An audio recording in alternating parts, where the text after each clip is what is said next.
सुनाते हुए श्री कृष्ण ने संकटों के निवारण हेतु एक प्राचीन कथा सुनाकर यह व्रतानुष्ठान करने का परामर्श दिया। उन्होंने द्रौपदी को बताया कि एक बार महिलाओं को कष्टों से दुखी देखकर पार्वती जी ने भोलेनाथ से ऐसा व्रत बताने को कहा जो कि सुहागन स्त्रियों को हर प्रकार से सुखी बनाए, उनके पतियों को दीर्घायु प्रदान करे, उन्हें सदा सुहागिन रखे। तब श्री शंकर जी ने उनको इस प्राचीन व्रत का वर्णन करके विवाहित स्त्रियों को हर प्रकार से सुख संपन्न रहने एवं उनके पतियों को दीर्घायु प्राप्ति करने वाला बताया। उन्होंने कहा कि एक समय एक ब्राह्मण परिवार था जिसमें 4 पुत्रों के अलावा एक कन्या गुणवती थी।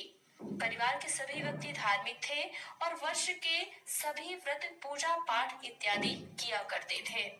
एक बार कार्तिक कृष्ण चतुर्थी को माँ बेटी तथा लड़कों की बहुओं ने करवा चौथ का व्रत रखा। सायंकाल तक व्रत पूजा की समस्त तैयारियां हो गईं। चंद्रोदय होने की प्रतीक्षा हो रहे थे। घर में पूरी पकवान बन रहे थे। बेटी गुणवती को पकवानों की सुगंध ने उसकी भूख को जगा दिया। उसे भूखी और व्याकुल देखकर उसके दयालु भाइयों ने छल से भोजन कराने की सोची। उन्होंने पीपल वृक्ष की आड़ में नकली चंद्रमा दिखाकर बहन गुणवती से अर्घ्य दिलाया और उसे भोजन भी करा दिया। भोजन करने वह बैठी ही थी कि ससुराल से अचानक पति के देहांत की खबर आ गई। वह चित्कार करते हुए अपनी ससुराल पहुंची तो वहां स्त्रियां तरह तरह की बातें करने लगी। कोई बोली व्रत खंडिनी आ गई है, कोई कहती कि अपने पति को ब्याह होते ही चुड़ैल खा गई।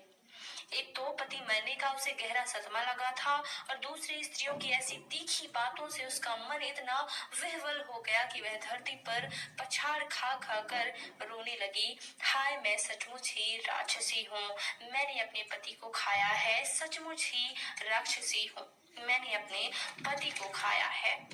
हाय, मैं इतनी भूखी थी कि मैंने भोजन नहीं अपने पति को खाकर भूख बुझाई। इस तरह विलाप करती हुई वह गुणवती अपने पति के साथ सती होने के लिए भागी भागी शमशान पहुंच गई और चिता में कूदना ही चाहती थी कि चौथ माता ने उसे रोक लिया और बोली, बेटी, तुम्हारी भूल नहीं हुई, तुम्हें भाइयों ने भुलावे में डाल दिया था। देख, तेरा पति अब जीवित हो उठा है, तुम घर जाकर उसकी प्रतीक्षा करो। गुणवती घर पहुंची तो उसका पति वहां बैठा मिला। घर में चारों ओर खुशियां छा गईं। स्त्रियां कहने लगी कि गुणवती का पति व्रत धन्य है और सत्य है। तब गुणवती सहित सभी स्त्रियों ने अगले साल करवा चौथ व्रत आने पर विधि पूर्वक पारण करने का निश्चय किया। कार्तिक कृष्ण पक्ष में जब फिर करवा चौथ व्रत आया तो गुणवती ने सभी विधियां विधि पूर्वक की। श्री कृष्ण जी बोले, हे द्रौपदी, तुम भी इस व्रत को करके अपने समस्त संकट दूर कर सकोगी। यह कार्तिक मास अगला ही मास है। तुम करवा चौथ व्रत को विधि पूर्वक करोगी तो अपने सभी संकटों से मुक्त हो जाओगी। बोलो चौथ माता की जय, बोलो श्री गणेश भगवान की जय, बोलो श्री कृष्ण भगवान की जय। पहली कथा समाप्त। दूसरी कथा प्रारंभ। प्राचीन समय में एक पतिव्रता स्त्री थी। उसका नाम करवा था। वह अपने पति की सेवा करने में कभी भी कोई कमी नहीं छोड़ती थी। एक समय कार्तिक कृष्ण पक्ष की चतुर्थी के दिन उसका पति जब नदी में स्नान कर रहा था तो एक मगरमच्छ उसका पैर पकड़कर उसको नदी में ले जाने लगा। तब पति जोर जोर से करवा करवा कहकर पत्नी को मदद के लिए पुकारने लगा। पत्नी ने यह सब देखा तो उसने अपनी साड़ी से एक सूत खींचकर मगर की ओर फेंक दिया। वह उस सूत के धागे से बंधकर पति को आगे नहीं ले जा सका। करवा ने फिर धर्मराज को पुकारा। उस पतिव्रता की पुकार पर धर्मराज वहां उपस्थित भी हुए और बोले, हे पतिव्रते, कहो क्या चाहती हो। करवा बोली, महाराज, आप धर्मराज कहलाते हो और यहाँ अधर्म हो रहा है। देखो, मेरा पति नदी में स्नान कर रहा था तो इस मगरमच्छ ने उसे पकड़ लिया है। आप उसे मारकर मेरे पति को बचाएं।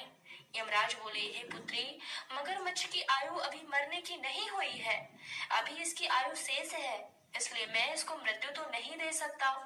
करवा बोली, भगवान आप धर्मराज हैं, आपका धर्म दुष्टों को दंड देने का है, फिर आप ऐसा क्यों नहीं करते। धर्मराज उसकी बातें सुनकर मौन थे। तब करवा फिर बोली, तो अब मैं ही मगरमच्छ को नदी सहित नष्ट कर देती हूँ। यमराज बोले, ऐसा मत करो पतिव्रते, नदी के नष्ट होने से तो सभी प्राणी दुखी हो जाएंगे। ऐसा कहकर उन्होंने उसके पति को छुड़ाकर मगर को सीधा यमपुरी भेज दिया और कहा, देवी आज कार्तिक कृष्ण पक्ष की चतुर्थी है, श्री गणेश जी की पूजा का दिन है। तुम्हारे करवा नाम से यह गणेश चतुर्थी प्रसिद्ध होगी। जो सुहागिनें इस दिन पति की दीर्घायु के लिए चंद्रोदय होने पर अर्घ देकर पूजा करेंगी, उनकी इस व्रत के प्रभाव से समस्त मनोकामनाएं पूर्ण होंगी। आज तुम्हारा पतिव्रत धर्म भी धन्य हुआ जो तुमने अपने पति के प्राण बचाए। उसी समय से यह करवा चौथ व्रत पतिव्रताओं में प्रसिद्ध हुआ है। हे चौथ माता, जैसा पुण्य फल पतिव्रता करवा को आपने अपनी कृपा से प्रदान किया, उसी तरह समस्त पतिव्रताओं को उनके करवा चौथ व्रत का फल प्रदान करें। उनके पतियों को दीर्घायु एवं सुख प्राप्त कराएं। बोलिए चौथ माता की जय। दूसरी कथा समाप्त। तीसरी कथा प्रारंभ। एक वणिक परिवार में 7 बेटों की बहुएं थीं। 6 बहुओं के पीहर वाले तो बहुत ही धनी थे और भरे पूरे परिवार के थे, लेकिन सबसे छोटी 7वीं बहू के परिवार में कोई भाई बहन नहीं था तथा वह बहुत ही गरीब भी थे। इसी कारण से 6 बहुओं के पीहर से बहुत सा दान दहेज आया करता था और उसके बाद भी उसके भाई जब तब भी आते तो बहुत सारा सामान लेकर के आते रहते थे। इस तरह परिवार में उन 6 बहुओं का तो बड़ा मान सम्मान था। छोटी बहू से तो उसके सास ससुर भी प्रेम नहीं करते थे और उसे खरी खोटी सुनाते रहते थे। इसी से परेशान होकर एक दिन छोटी बहू घर से अकेली ही निकल पड़ी और बियावान जंगल में जाकर जोर जोर से रोने लगी, क्योंकि आज करवा चौथ व्रत का दिन था और उसकी जेठानियों के घर से करवा चौथ व्रत के लिए उनके भाई करवा और सौभाग्य की सामग्री की पिटारियां लेकर के आए थे। लेकिन छोटी बहू के घर में कौन था जो उसके लिए कुछ लाता। इसी से वह दुखी होकर जंगल में रोती हुई विचरने लगी। एक नाग उसके रोने की आवाज सुन रहा था। वह अपने बिल में से निकलकर उसके सामने आया और मनुष्यों की बोली में पूछने लगा, बहन तुम क्यों रो रही हो? आज तो करवा चौथ का व्रत है, हंसी खुशी व्रत करो। छोटी बहू पहले तो नाग को देखकर डर गई, फिर साहस करके बोली, आज करवा चौथ व्रत का दिन है। सब बहुओं के भाई आज करवा और बहुत सा सामान लेकर के आए हैं। मेरे पीहर में कोई नहीं है जो मेरे लिए करवा और सामान लाता। काश मेरा भी कोई भाई होता जो मेरे लिए करवा लाता। यह सुनकर के नाग को दया आ गई और बोला, बेटी तुम अपने घर जाओ, शायद तुम्हारा कोई मुंह बोला भाई घर पर करवा लेकर के आए। यह सुनकर छोटी बहू घर आकर संतोष से सब कामों में लग गई। कुछ देर बाद एक मनुष्य आया और छोटी बहू की सास से बोला कि मैं तुम्हारी छोटी बहू का भाई हूँ, उसके बचपन में ही मैं बाहर जाकर रहने लगा था, अब घर आया हूँ। आज करवा चौथ है, मैं उसके लिए करवा और सुहाग सामग्री की पिटारी लेकर के कपड़े लेकर के आया हूँ। सास ससुर और सभी बहुएं उसके लाए हुए बहुमूल्य सामान को आंखें फाड़ फाड़ कर देखने लगे। वाह, इतना सामान और इतना बेशकीमती। छोटी बहू ने प्रसन्न होकर अपने भाई का सत्कार किया और सास ससुर ने भी उसको प्रेम से भोजन आदि कराकर विश्राम करने को कहा। करवा चौथ का व्रत हंसी खुशी हो गया। अगले दिन छोटी बहू का भाई उसकी सास से बोला, माताजी मैं अपनी बहन को कुछ दिन घर ले जाकर के रखूंगा, आप इसे मेरे साथ भेज दें। सास ने उसे प्रसन्नता पूर्वक उस भाई के साथ भेज दिया।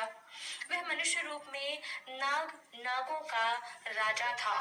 वह उसे ससुराल से अपने महल में लेकर के आया और बोला, बहन तुम जितने दिन रह सको यहाँ हंसी खुशी से रहो।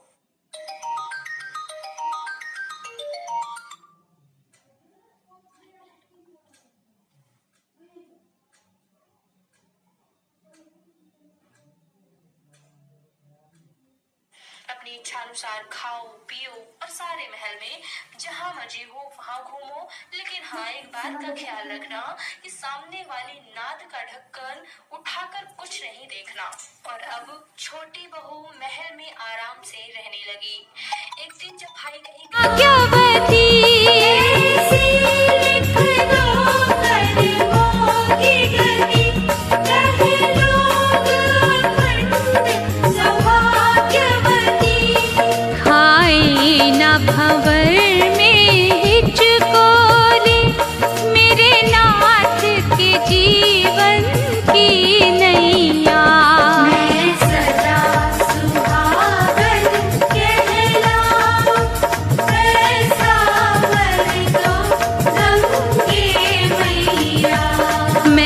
सदा सुहागन कहलाऊं।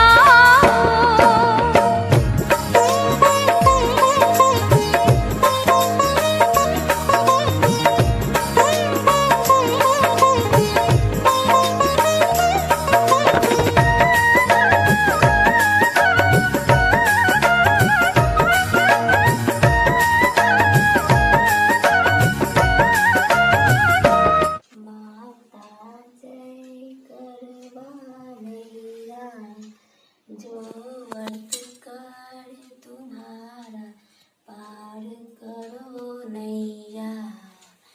ओम जय करवा मैया, सब जग की हो माता, हो तुम ही रुदनी। यस तुम्हारा गावत जग के सारे प्राणी। ओम जय करवा मैया। कार्तिक कृष्ण चतुर्थी जो नारी व्रत करती, दीर्घायु पति होवे दुख सारे हरती। ओम जय करवा मैया।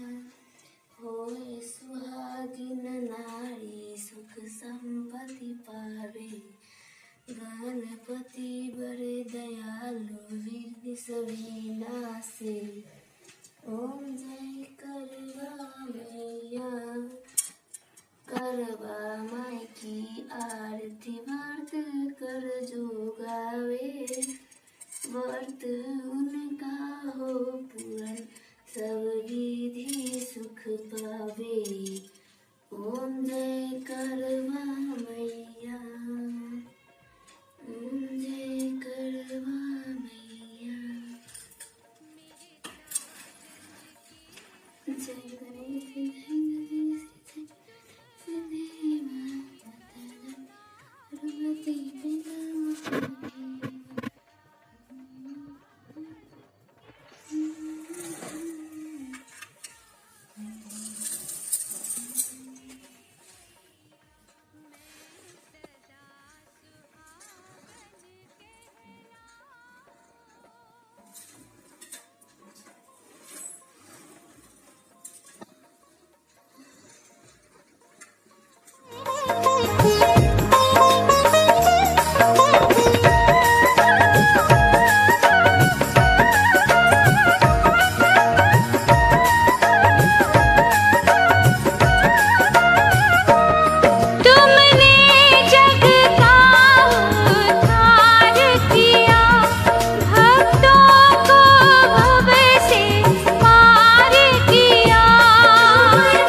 पुजारन को वरदान माँ कि जब तक जीऊं मैं सुहागन जीऊं। दे दो अपनी पुजारन को वरदान माँ कि जब तक जीऊं मैं सुहागन जीऊं। मुझसे होना जुदा मेरा भगवान माँ, मुझसे होना जुदा मेरा भगवान माँ कि जब तक जीऊं मैं सुहागन जीऊं। दे दो अपनी पुजारन को वरदान माँ कि जब तक जीऊं मैं सुहागन जीऊं।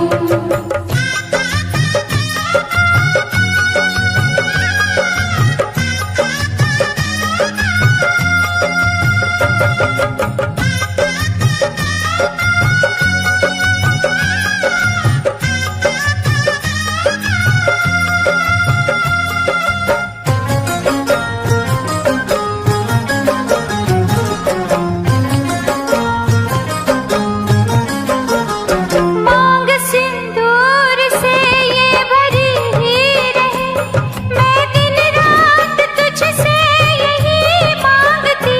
साया सर पे रहे मेरे सरताज का, और इसके सिवा कुछ नहीं मांगती, और इसके सिवा कुछ नहीं मांगती। इस दिल में है बस यही अरमान माँ, इस दिल में है